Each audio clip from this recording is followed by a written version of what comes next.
Hey friends, it's Gabrielle and welcome to FrumiousReads. So today is my week 1 wrap-up of my Read a Book a Day for 2016 challenge. Also, I am back in my apartment.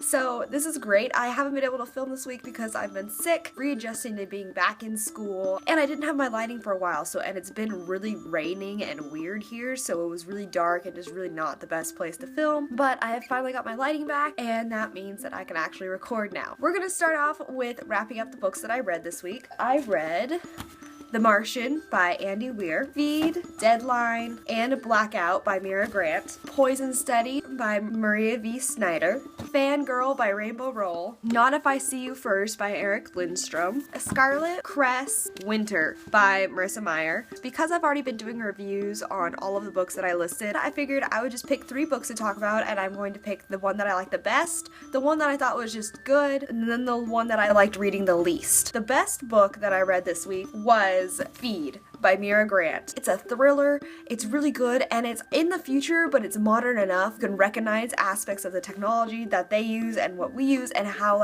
our technology could advance to what they use. I love the characters. I thought that they were all really well developed. Now, this was my favorite book of the Newsflesh trilogy, which includes Deadline and Blackout, which I've already showed you guys. I really just enjoyed it so much. It's such a good book. It keeps you engaged the entire time, and there are so many twists. It's so different from other dystopian books and apocalyptic books, and I just really enjoyed reading it. So that is my favorite book of the week. The book that I thought was good, just a good read in general, it wasn't one that I would have picked out for myself, is Not If I See You First by Eric Lindstrom. This tells the story of Parker, who is blind, and just how she copes with the death of her father, while also dealing with the sudden reappearance of someone she considered her best friend who betrayed her. It's a good book. I really like the plot, and I really enjoy Parker's character because she's so blunt. People come to her for advice because she tells the truth. I think there's definitely a lot of character development in this. There's development in not only Parker, but in her friend group in general, as they all kind of come to terms to the things that they maybe haven't been telling themselves or others. I think that it's a really strong book. It's got a lot of good points to it. The only reason why I'm saying it's a good book and not my favorite book this week is just because I feel like the plot is just kind of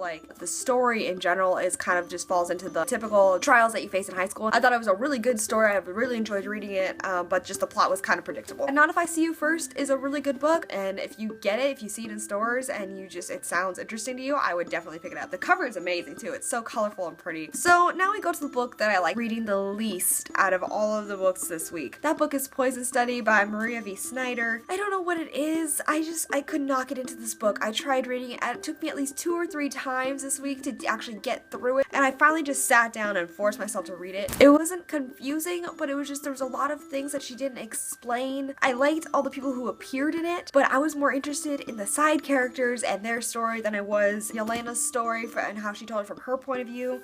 I feel like she starts off and tries to get into the action, but there's not enough backstory for us to be invested yet, so we're just kind of thrown in. I don't know, there was just so many things that I was just this doesn't make sense. I'm reading it from Yelena's point of view in first person. She knows these things without us knowing them, which doesn't make sense if we're reading from her perspective. We should be there on the journey with her. It's also my first foray back into fantasy with this book. I haven't read a fantasy book since I read Carry On by Rainbow Roll, so maybe that's also why I just kind of had trouble getting into it. I've seen many great reviews about this book. I really wanted to like it, and the plot itself is interesting, but it's just not well explained, so I could not get into it. It's not the book for me. I'm sorry. I'm still gonna read the second book that I have is Magic Study. I'm going to read that book just because I have it and I want to finish it, but I don't think I'd invest in the rest of the books of this series. Those are the 3 books that I chose to talk about this week. Also, for those of you who don't know, I am part of the Goodreads group called Around the World in 52 Books. This is a group where essentially for each week of the year,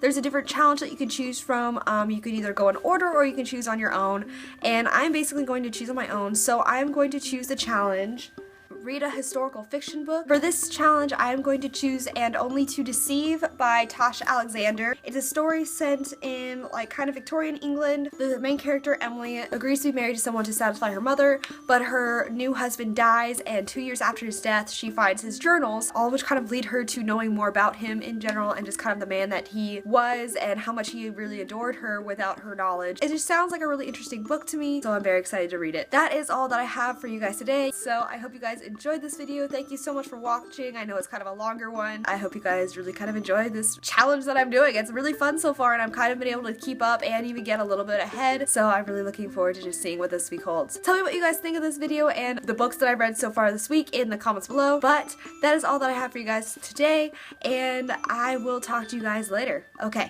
bye.